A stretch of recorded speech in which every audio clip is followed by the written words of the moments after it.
Alright guys, welcome to the channel. This is going to be a little bit of a shorter video, but I just wanted to cover a very specific topic, and that's the fact that Resident Evil 3 is probably not going to be delayed in any capacity. Now, a lot of people have probably seen recently, for example, that Final Fantasy VII was delayed.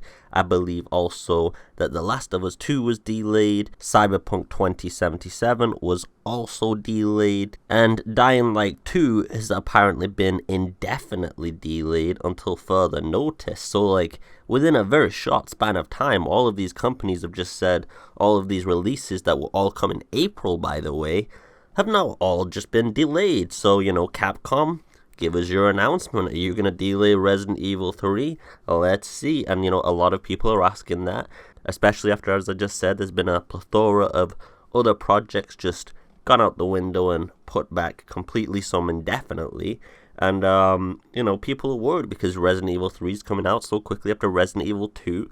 But again, I do want to say that Famitsu did do an article recently with Capcom, and in it they said, first off, the game is 90% done, which it is kind of cutting it close in January to be 90% done, I'm not going to lie.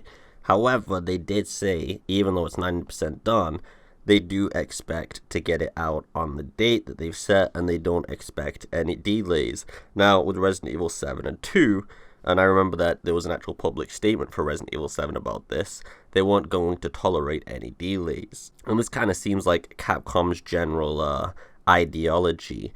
The thing is, though, is that Capcom has an extremely large workforce, just for making single-player games. It's actually kind of astounding how many people just work on these single-player experiences. I mean, they are working on multiple projects, and they've got Resistance, of course, but it's still astounding how many staff get allocated, and because of that, I do believe that they'll be able to keep everything on point. They can work very efficiently and fast. They've got multiple teams that can all coordinate with each other, and I think that last 10% is just fleshing the game out. I don't think, it's like the last 10% of the game they've got to do. It's more like fleshing the 10% of the remaining things, such as polishing some of the models and things that they're probably doing, rather than like changing or adding in the environments or things like that. But yeah, I just wanted to bring this up because I keep seeing it that, is Resident Evil 3 going to be delayed, especially after everything I just said again?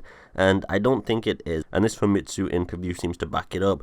Capcom's obviously aware of all these other companies' delays, and it seems like they're very confident in themselves, and they want fans to feel that as well. So do expect Resident Evil to be releasing on April the 3rd. As I said, shorter video, so keep the outro short as well. I just hope you're having a beautiful day. Take it easy, and peace.